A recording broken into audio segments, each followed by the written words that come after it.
Greetings, YouTubians, and welcome back to Wayne Sharp World, where today we're going to be taking a look at a couple variants of a new model from CJRB, and not only are we going to be taking a look at them, we're going to be giving one away. And what we have here is none other than the CJRB Caldera.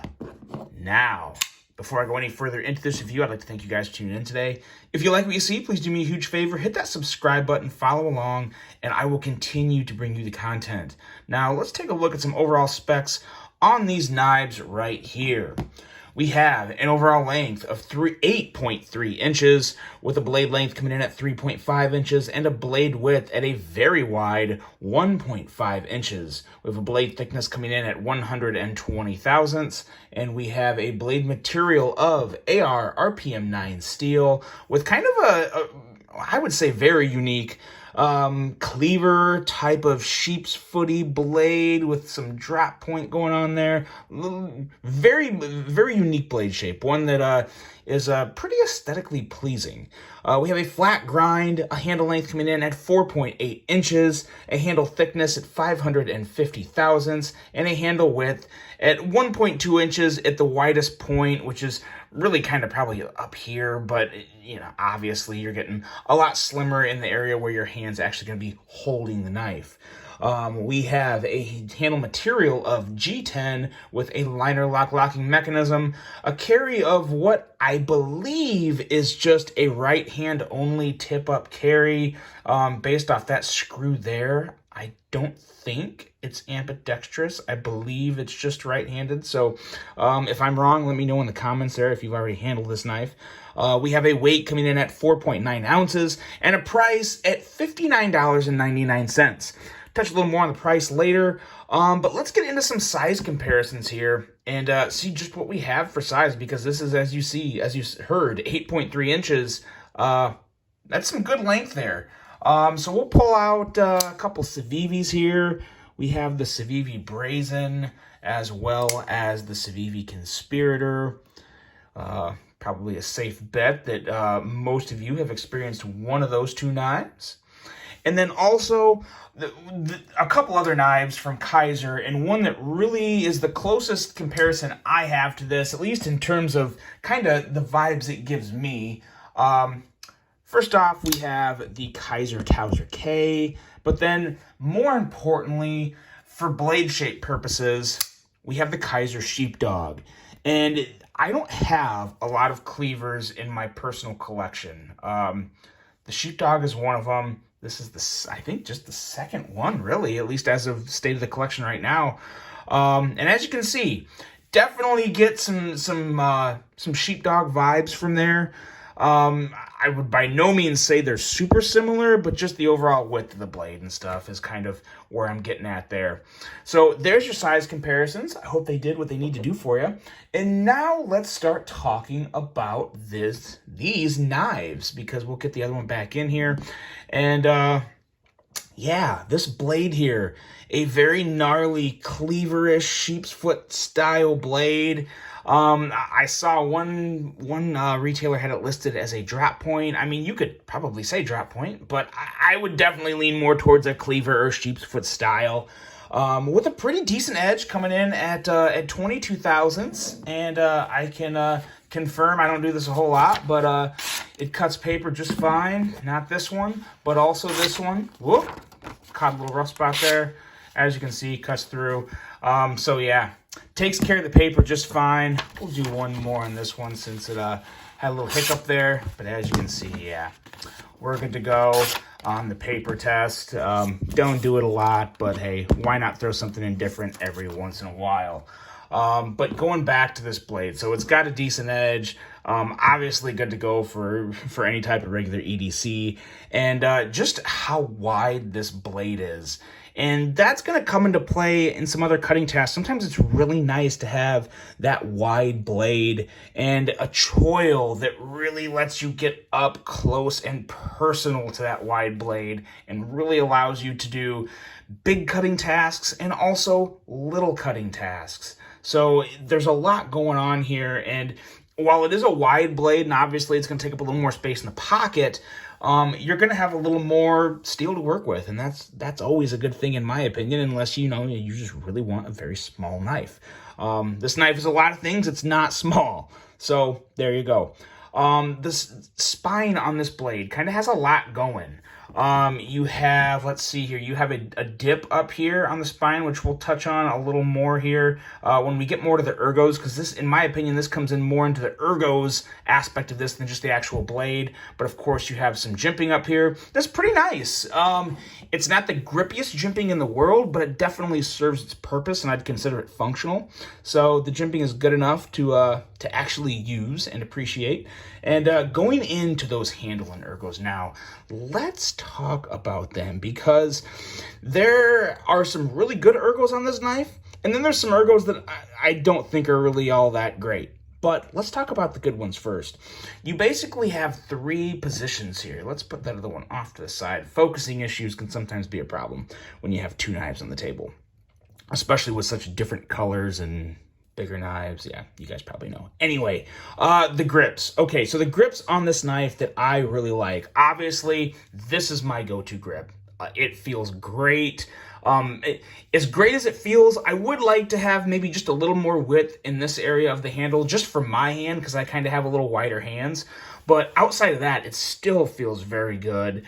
All the different types of contouring on this handle, which we'll talk about just in here in just a second, really do help in aiding the overall feel. And just this choil and the kind of the way the spine of the blade bends and kind of dips here, it just feels really, really good in my hand. So that's my number one grip for this knife, is the choil. Then you have this thing that I'm gonna call it like a high choke. I don't know if that's theoretically the right word, but this area of the blade right up here, this little dip here, index finger there, you can either pinch the blade or you could kind of just pinch the top of the handle here, and very, very nice for draw cuts, to cut open boxes, any type of finer slicing where you need to be precise. Even if you were, if you were out hunting and you were taking care of a kill, it's very easy and very nice to just kind of guide that tip with your index finger up there, and it really just feels good in general with the big handle wrapping down here in your hand.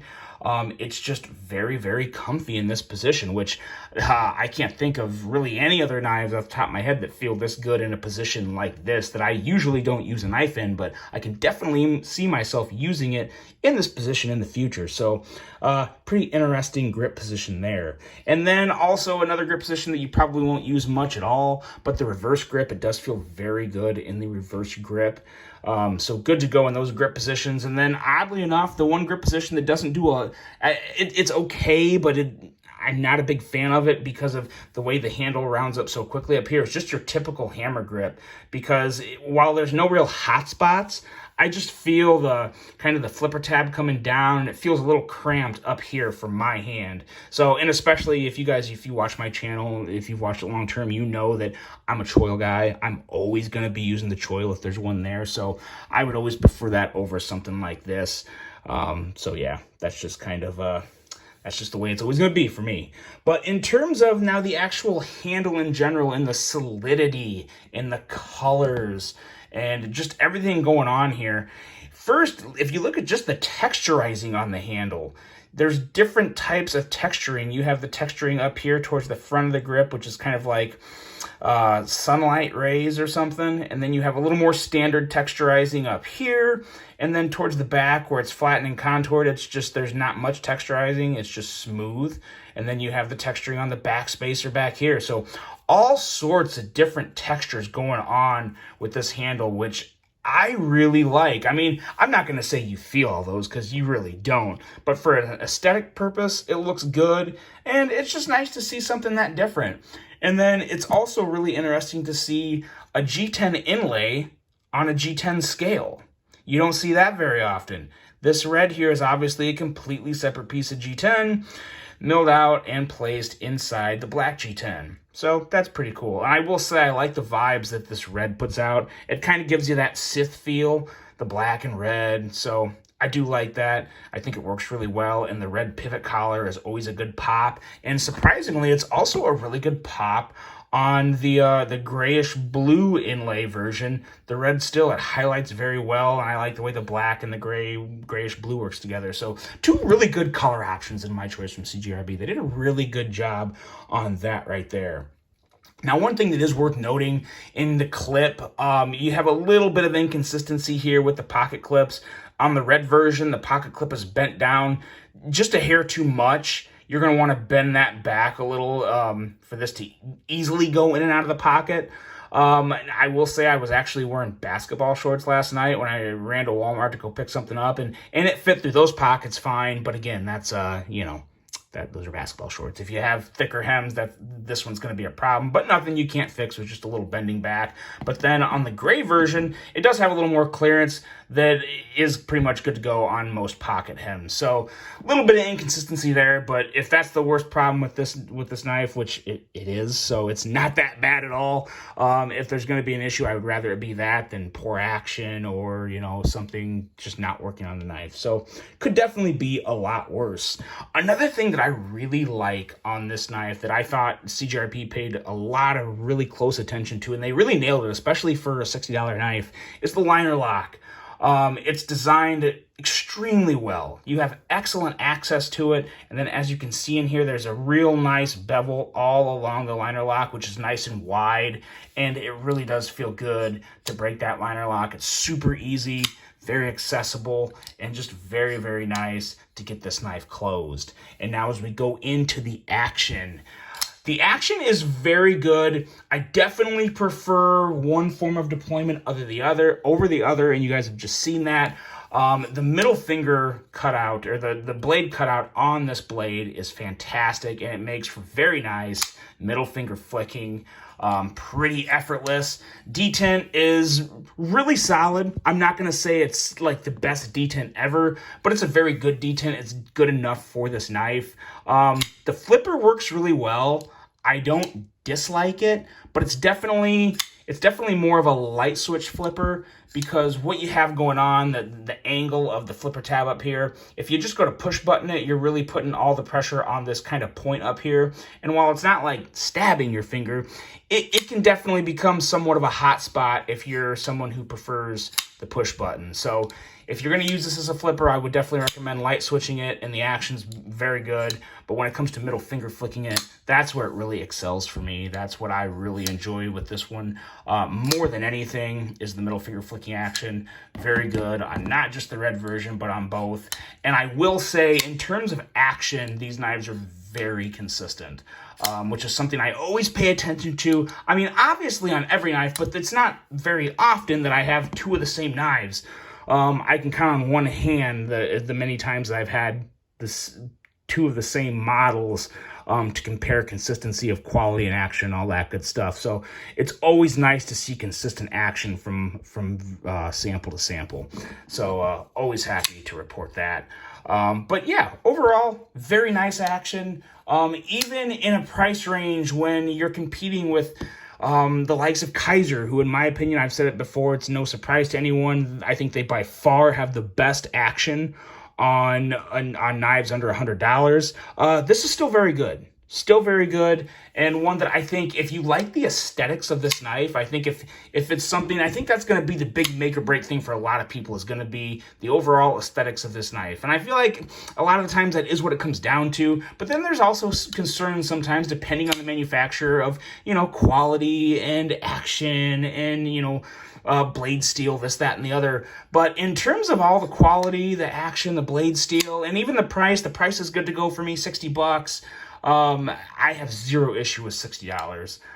So it's going to come down to aesthetics, I think. And if you like the way these knives look, I would definitely say go for it. If you've been on the fence and thinking about it, I would definitely say pick one up, because they really are enjoyable. It's a nice wide blade with a surprisingly solid build too.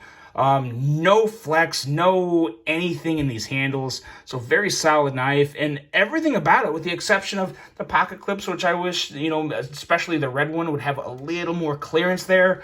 Yeah, they're pretty good to go.